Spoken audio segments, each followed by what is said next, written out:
Bom dia, boa tarde ou boa noite para todos os ouvintes desse podcast.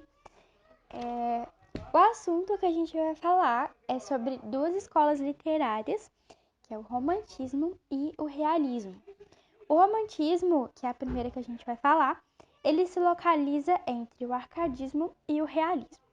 É importante a gente saber por quê. O contraste entre a mudança do arcadismo para o romantismo é bem grande porque o contexto muda, os assuntos mudam, a prioridade sobre o que dizer, o que retratar muda. Porque no arcadismo a gente tem aquela coisa de fugir da cidade, ir para o campo. A gente também tem alguns ideais clássicos que no romantismo isso vai se perdendo. Você tem uma mudança de contexto. No romantismo a gente vai falar sobre o quê?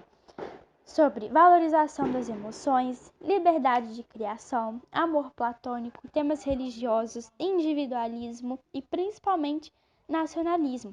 Então não é uma mudança antagônica, mas é uma mudança significativa.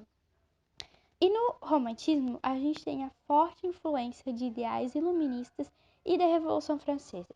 Essa coisa que eu falei sobre liberdade de criação, que é um dos temas do romantismo, vem justamente da Revolução Francesa. E para a gente saber, o berço do romantismo foi na Itália, na Alemanha e na Inglaterra. Mas o país em que ele teve mais destaque foi na França. O romantismo, ele atuou em basicamente todas as áreas, todas as artes, e a gente vai ter ele na pintura.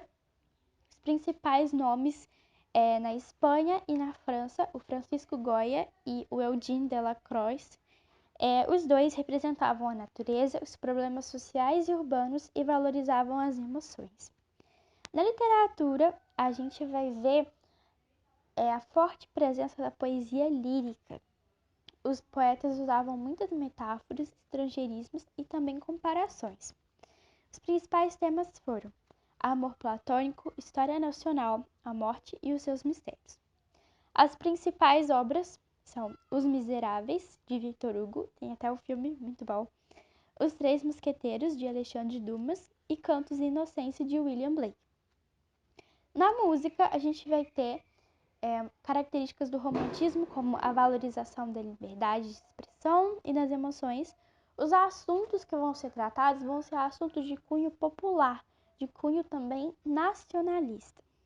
Os nomes da música são Beethoven, Mendelssohn e Chopin, os principais. No teatro, a gente vai ter uma mudança no teatro. Essas mudanças que ocorreram foram trazidas por Victor Hugo, aquele dos Miseráveis, e a gente vai ter essa mudança nos temas que vão ser abordados. Porque agora a gente vai valorizar a religiosidade, o individualismo e o cotidiano. O teatro vai passar a ter um pouco menos de filtro nas cenas. Cenas mais chocantes vão ser adicionadas às peças. Vai ser tratado o cotidiano em si. E, enfim, algumas mudanças vão ser feitas. E os principais nomes foram Goethe e Frederic van Schiller, que foram dramaturgos da época. Em Portugal, a gente vai ter o Almeida Garrett. O romantismo no Brasil, agora a gente vai falar, e ele vai iniciar em 1836, século XIX, e o contexto histórico seria a independência do Brasil, porque o país ainda vivia nessa euforia da independência.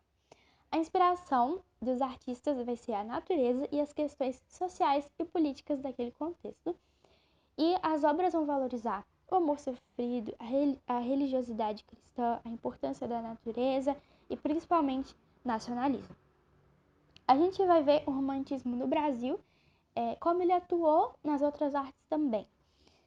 Bom, nas artes plásticas a gente tem o nacionalismo exacerbado e a principal característica é que fatos históricos vão começar a ser retratados.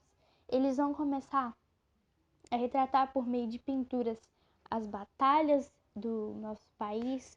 Eles vão começar a retratar paisagens, contextos sociais, enfim, coisas que aconteciam na época. E isso vai criar uma identidade nacional para o Brasil.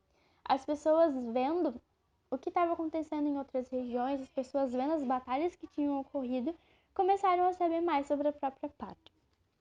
Na literatura, a gente tem 3 gerações e o ponto de largada foi em 1836, com a publicação de Suspiros Poéticos e Saudades, do Gonçalves de Magalhães, que foi um dos grandes nomes da literatura romântica.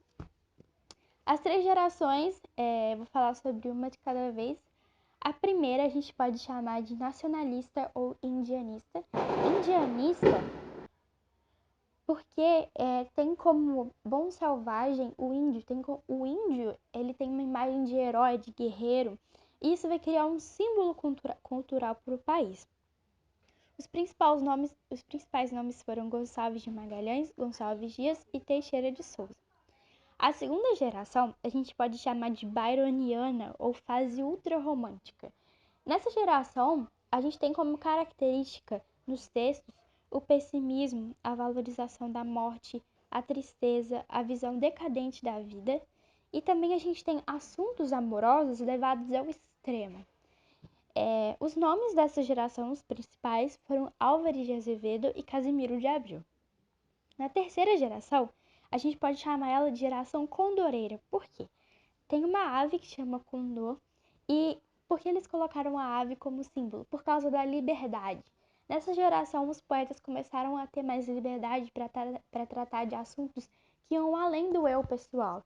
Assuntos que eram críticas sociais, que eles falavam sobre a sociedade e o que estava ocorrendo na época. Então, as 3 gerações, como a gente pode falar? Primeira geração, nacionalista ou indianista. Segunda geração, ultrarromântica, byroniana. E terceira geração, condoreira ou poesia social. Na música e no teatro, a gente tem os mesmos temas que foram amor, emoção e liberdade de viver. A inspiração que os artistas tiravam era do nacionalismo, do folclore e alguns assuntos populares também. Na música, a obra de maior importância foi O Guarani, de Carlos Gomes. Agora, sobre o realismo, que a gente vai falar, que é a escola literária que vem logo depois do romantismo, a gente tem um movimento antirromântico, um movimento que foi meio que para negar o romantismo. Eles estavam cansados de fazer as coisas do jeito que os românticos estavam fazendo e resolveram mudar totalmente o contexto. Criaram um movimento antagônico ao romantismo.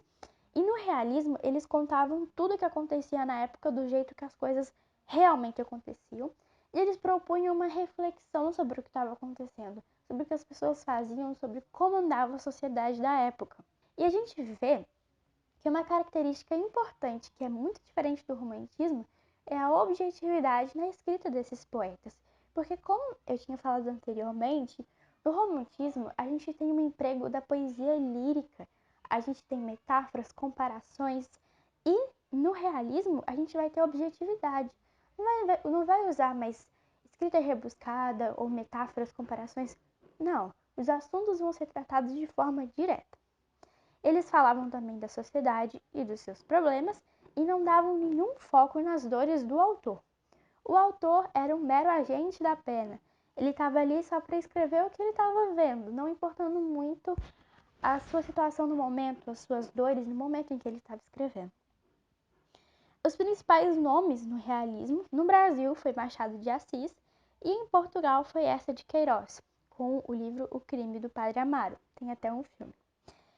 A literatura era descritiva, porque eles precisavam descrever bastante o contexto e o que estava acontecendo para as pessoas conseguirem entender, e análise psicológica dos personagens, não do autor.